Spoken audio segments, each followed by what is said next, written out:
Okay, as you can see here, I'm making another quilt with squares. This time it'll be a little bit smaller. This will be a large throw size quilt. I'm making this one a little bit differently. The blue and red one I made into 9 patches and then stitched those together, but for this pattern I couldn't figure out how to do that without getting confused, so I decided to do it just by vertical rows, by just placing them together and then stitching them one row at a time. So here is the row that I haven't done yet, one of the rows. Still have several more rows to go.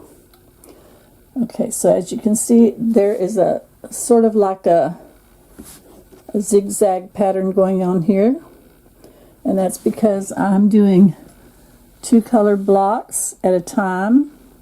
So I've got 2 here and 2 here and 2 there and so on all the way up the quilt. Then I come over and I do the low volume the same way, and then the next color and the low volume and the next color and so on. So here I am, right to here I've done let's see, 12 rows I think. 1, 2, 3, 4, 5, 6, 7, 8. No, I've done 8 rows coming down, but I've done 12 rows going across.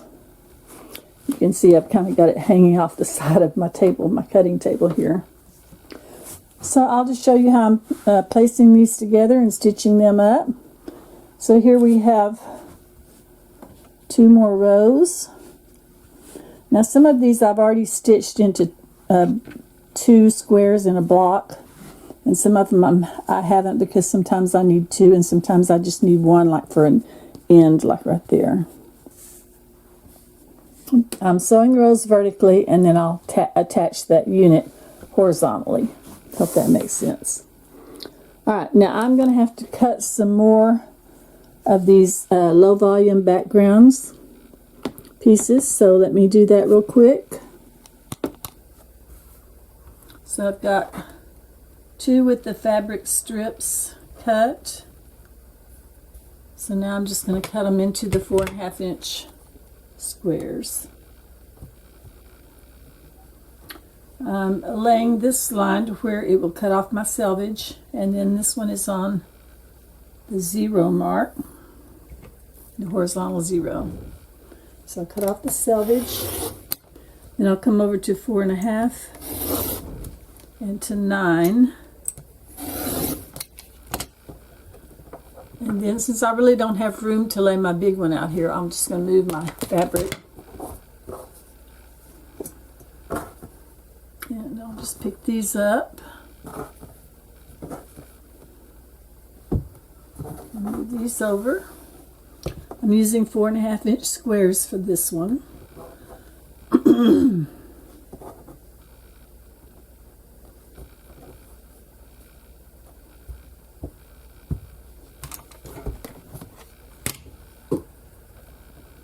Now I'm just laying my blue line on the cut edge and along the bottom. And do another 4.5 and another 9. Okay, I'm not sure if I have enough for another cut. These are folded over though, so I can open these up. I think I'll go ahead and do that and just press those, and I can get one more cut out of each one. I wound up with enough to finish laying out my next block, I believe. And I'm just going to take these over there with me to lay out. Like I said, some are in, and on the purples, I've got some darker and some lighter, and I'm just trying to mix those up. Got more light than dark, so I'm just kind of mixing them up. I might have to do a couple more lights than darks, but they're pretty close. Okay.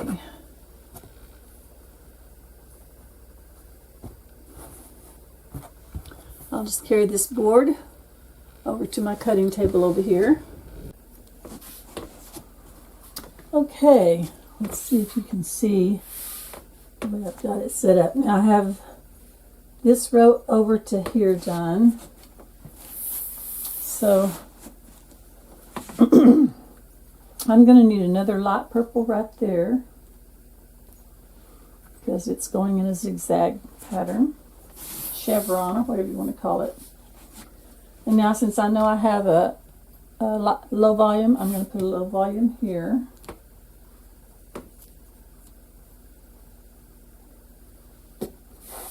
Doesn't matter which way. And I know I'm going to need another low volume here to keep that pattern going. 2, 3, 4. So 2 rows together, or actually 4 rows together. Now the next thing is going to be another low volume. As you can see, there's usually 2 low volumes together and then 2 colors together. Okay, this is green, so there'll be another green one there. Let me see if I can use a double one right there. I think I can.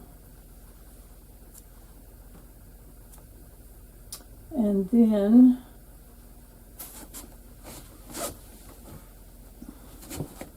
I'll need one of these because that's keeping that one going. And then we're back to the low volumes.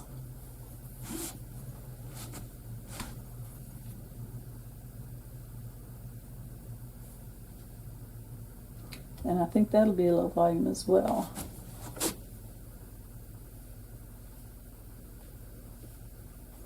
This will be another green, I believe, single. Oops.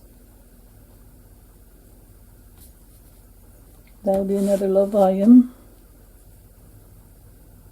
See how that's building those zigzag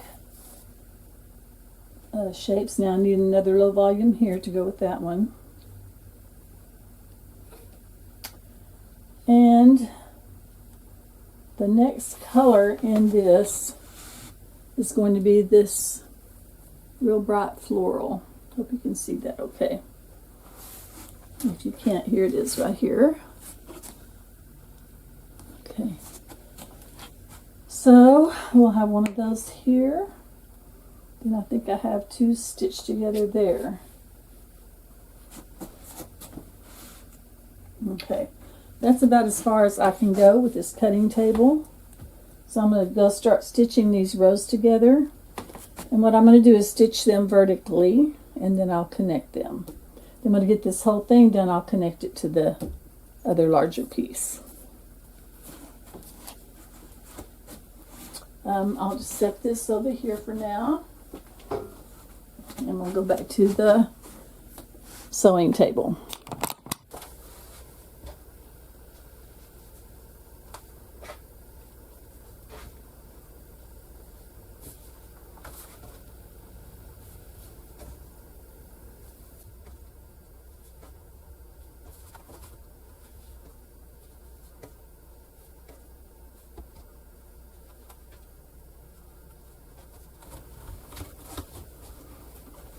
Okay, I've got a half of those on my design board ready to stitch together.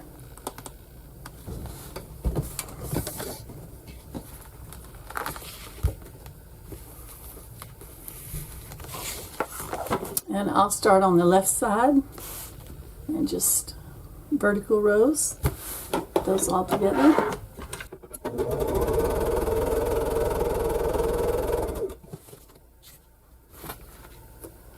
Now I could just stitch them this way and chain stitch the whole thing at once, but I don't want to get mixed up, so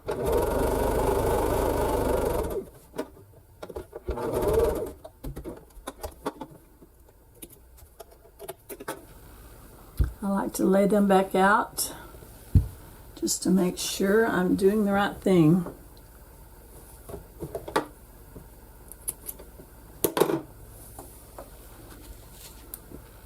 Okay, then I'll stitch those together.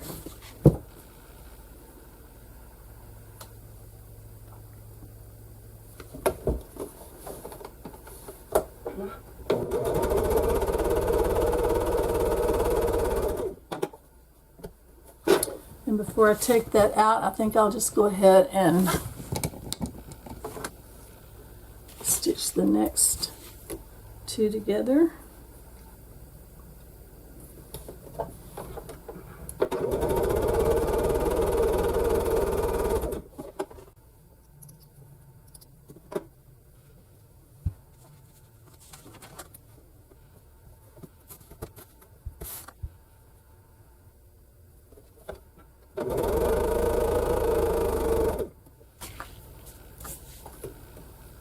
And I'll just keep going until I get this little section done.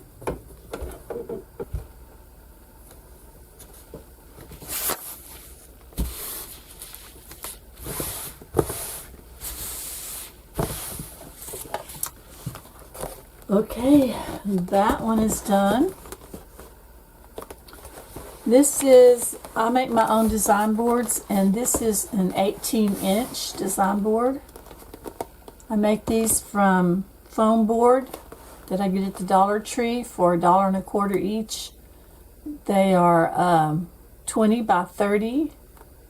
This one happens to be 18. I needed some for a larger one to lay big blocks like this out on, and it works really well. And I just used a piece of batting. I've also used flannel, but I think the batting sticks a little bit better. And then I just use decorative duct tape around the edges. I think it works great. See the back.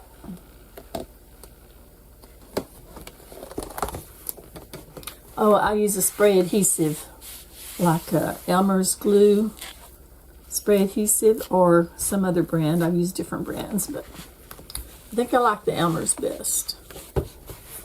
So that is a freebie lesson on making design boards, just in case you're interested. All right, here's my 16 patch. I need to do 3 more of these, I believe. No, I don't.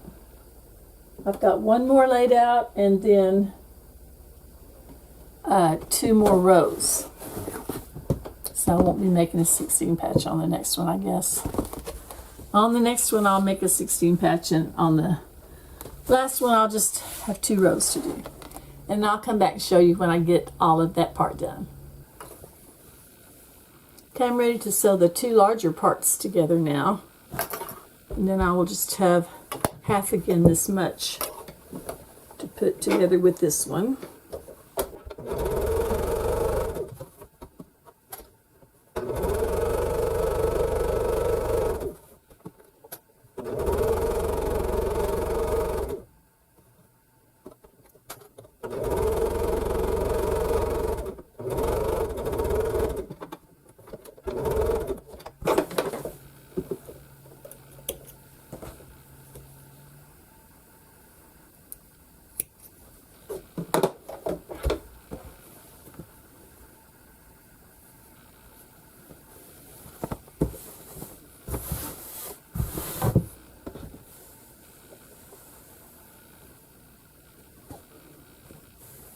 Two more rows to put on this side, and then we'll be ready to attach this whole thing to the other one. So let me stitch this one together, and then we'll put this together, and then make this all one unit. And then we will only like 1 more section like this to finish this quilt top, and then put borders on it.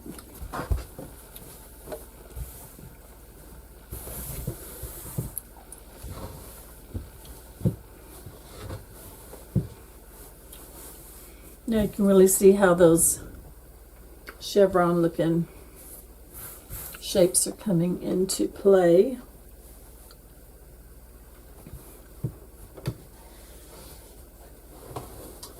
Now, I'm going to pull this bigger one over here.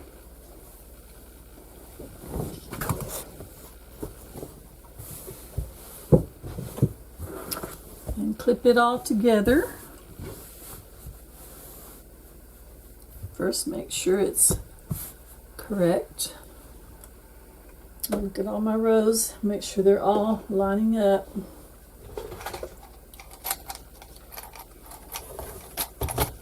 And then I'll just flip this over and start clipping.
Okay, here's what I have so far.